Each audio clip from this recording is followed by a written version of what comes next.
pangatlo at pang-apat. Ayan, bibigyan ko kayo ng 5 minuto upang matapos ang ating aktibidad. Naunawaan ba mga bata?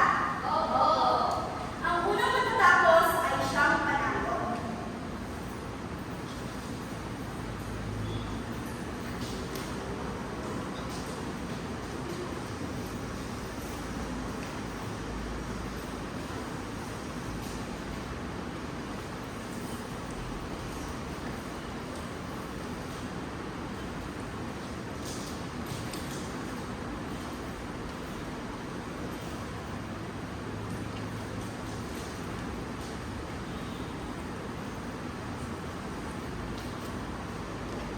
Pagtapos nitong gawin ay maaaring pumipit.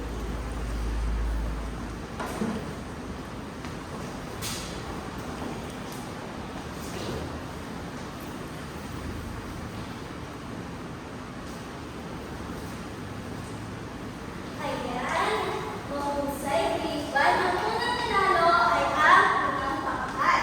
Ngayon mga bata, ano ang napapansin niyo sa ating aktibidad o sa ating aktibidad? Yes, Jennifer? Ito ay mga movies. Tama! Itong mga to ay mga iba't ibang movies. Maaari mo bang sabihin kung ano ang nasa unang larawan o sabihin mo yung unang binunong puzzle? Yes, Kyla? Magpalisahan po. Tama! Ito ay palisahan. E sa pangalawang larawan, ano naman ito? Yes, Jen? Ma'am, ito po ay bilog. Tama, or ito ay isang hotdog. E sa pangatlong larawan, ano naman ito? Yes, Ana? Ma'am, isang pong tatsudo.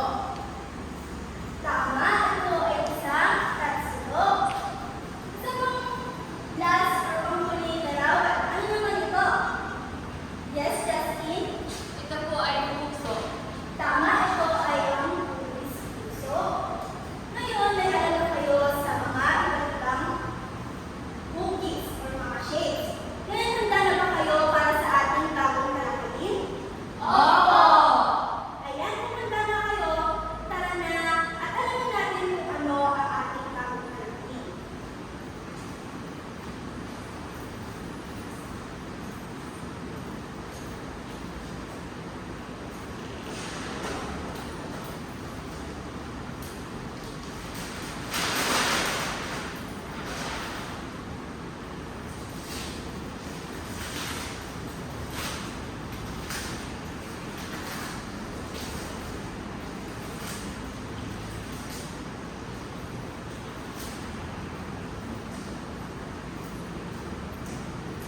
Yun mga bata, ang ating pag-aaral ngayong araw ay ang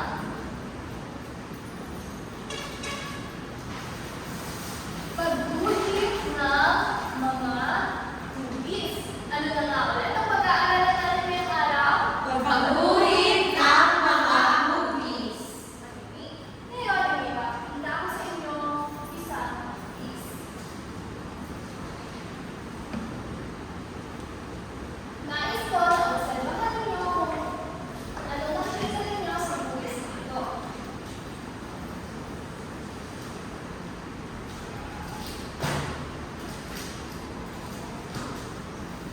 Ikaw nga, Jen, ano napansin mo sa movies? Ma'am, meron po itong 4 na side o 4 na gilid. Apat na gilid. Ito ay may apat na gilid. Ikaw naman, Justin. Ito po ay may 4 na sulok. Magaling. Ito nga ay may 4 na gilid at may 4 na sulok. Ano kaya ito? Ito ay? Sige nga, Mary Joy. Ayan po ay movies palisahan. Ito ay movies palisahan. Tama. Dahil ang palisahan ay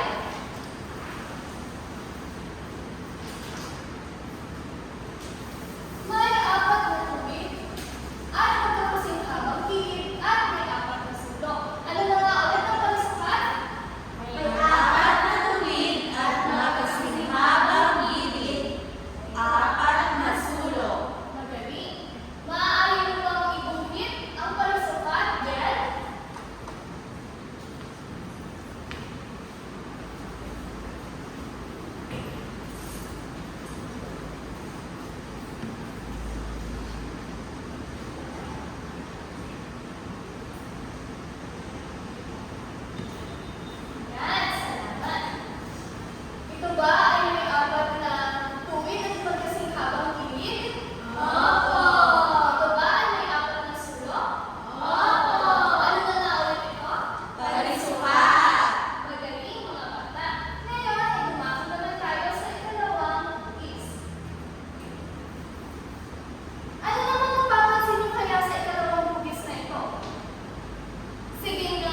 Ma'am, mas mahaba po siya kumpara sa palusukan.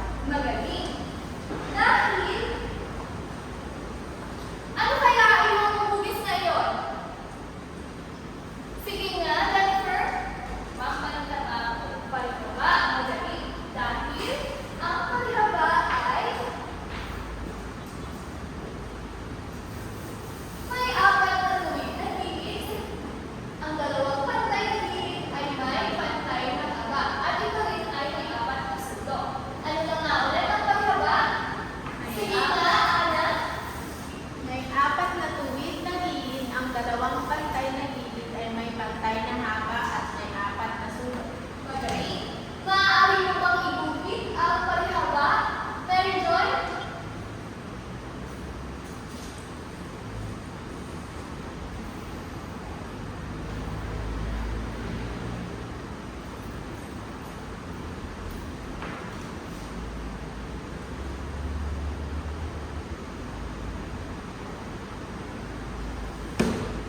Salamat, Mary Joy. Ito ba ay may dalawang pantay na gilid? Opo! Ito ba ay may apat na sulok? Opo! Ano na nga ulit ito? Palihaba! Magaling. Ngayon, ikatlong hugis. Gumagawa na tayo sa ikatlong hugis. Ano namang napapansin niyo sa ikatlong hugis? Sige nga, Jennifer. May tatlong sulok po. Tama, ito ay may tatlong sulok. Ano pa? Sige nga, Jen.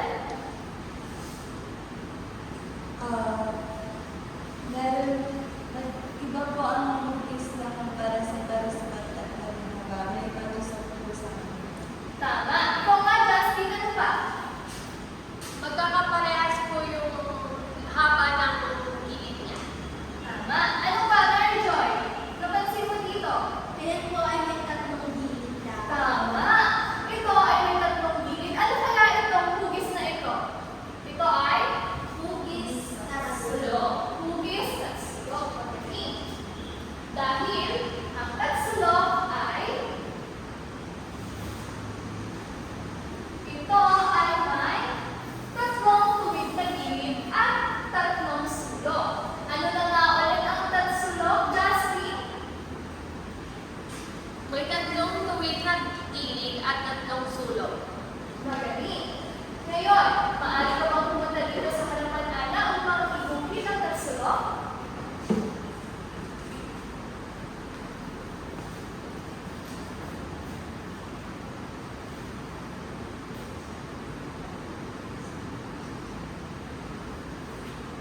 Yan, mahusay. Ito ba ay may tatlong tuwid na gilid? Opo!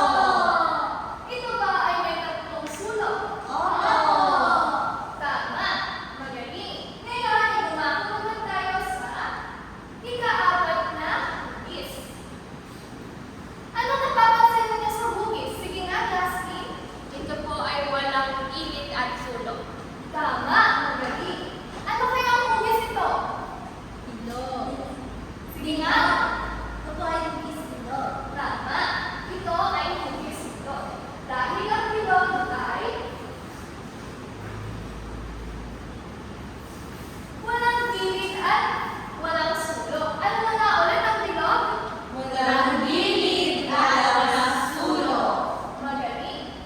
Jen, maaari ka ba pumunta sa harapan at iguhit ang bilog?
ninyo ang kapareho nilang hugis.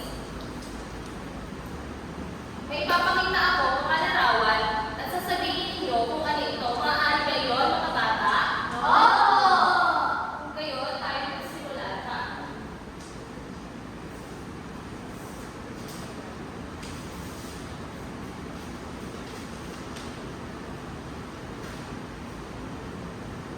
Ano, sa tingin niyo ang hugis na ito? Ikaw nga, Kyla? Ma'am, parisukat po. Maaari ba ito itukit sa kayong kaparehong hugis?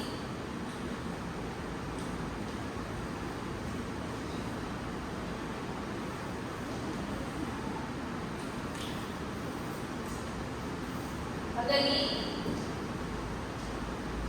Ito naman, ano makikita niyo sa larawan? Anong hugis ito? Ikaw nga, Ken? Tatsulok po. Maaari ba ito itukit sa kaparehong itong hugis?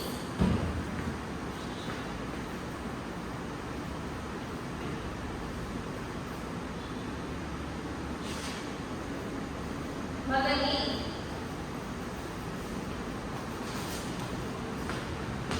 Ito naman, anong nakikita niyo sa larawan? Anong hugis ito? Ikaw nga, Mary Joy? Ito po ay hugis paritaka. Maaari ba ito inikit sa kapareho itong hugis?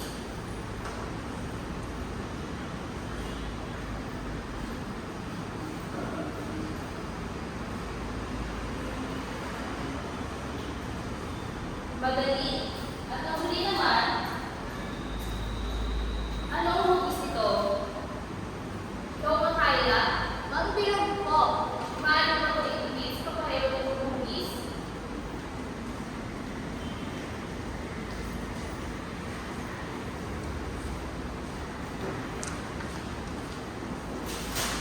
Mahusay mga bata, tunay na natutuwaan niyo ang mga hugis. Ngayon, upang mas malaman natin kung tunay bang natutuwaan niyo ang mga hugis, ay meron ako mga hinatang katanungan. Maaari niyo bang sagutin ito, mga bata? Opo! Unang tanong, ano-ano ang apat na hugis? Ikaw nga, Mary Joy. Ang apat na hugis na ating tinalakay ay bilog, parisukat, tatsulok, at paritaka. Magaling. Ano naman, paano naman natin matutukoy ang isang bagay kung ito ay bilog, parisukat, at sulok, at paritaba? Ikaw nga, Kyla. Ma'am, yung bilog po ay walang sulok at walang dili. Magaling. Ngayon, magbigay na kayo ng mga halimbawa na nakikita ninyo sa paligid. Ikaw nga, Miguel. Ma'am, pisara po. Ano pa? Magbigay pa nga kayo ng ibang halimbawa. Ikaw nga, Ana. Ma'am, tape po. Mahusay. Tunay kang naluluwaan ninyo ang ating talakayan ngayong araw.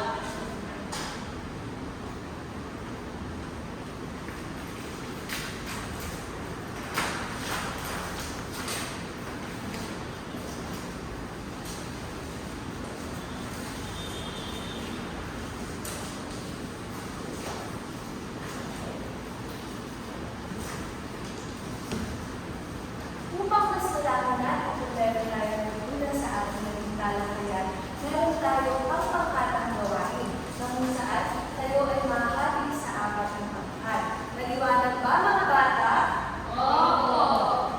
Ipapaliwanag muna ni teacher kung paano magiging daloy ng ating pangkatang gawain. Ngayon, bukod magkakaroon ng apat na pangkat na kung saan may iba't ibang gagawin. Para sa unang pangkat, susunodin at tutukuyin mo ang mga hugis na ito. Pagkatapos ito masuri o tukuyin, iminanalit ang pagbubukin.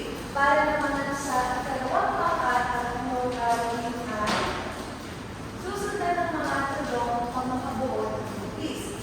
Sa ikatlong pangkat naman,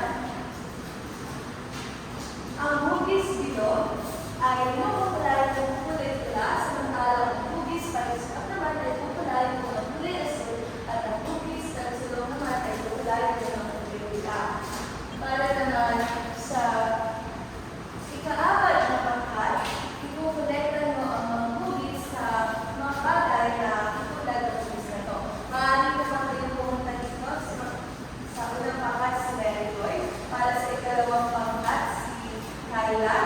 Para sa ikatlong pangkat, si Justin, at para sa pang-apat, si Jennifer.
Mahusay! Salamat mga bata at dahil nagawa mo ang panghatang gawain, gawin at bigyan natin ang ating mga sarili na ang galing-galing lang. Alam niyo na ba yun?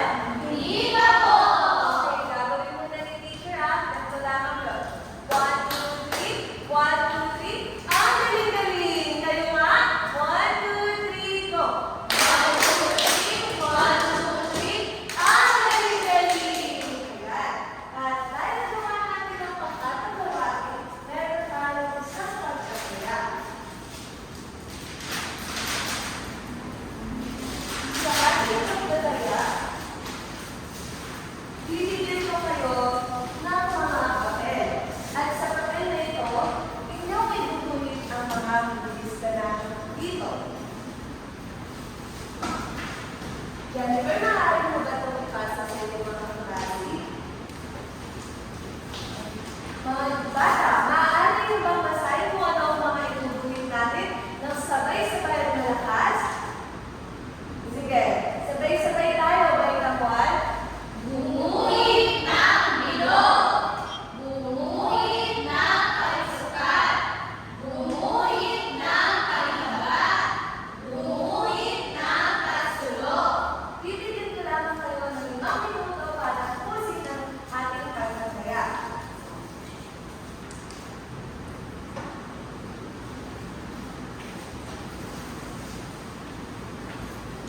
Mukhang tapos na ang lahat.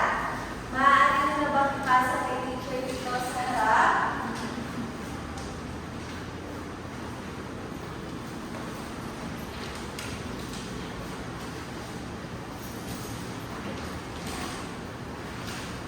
Salamat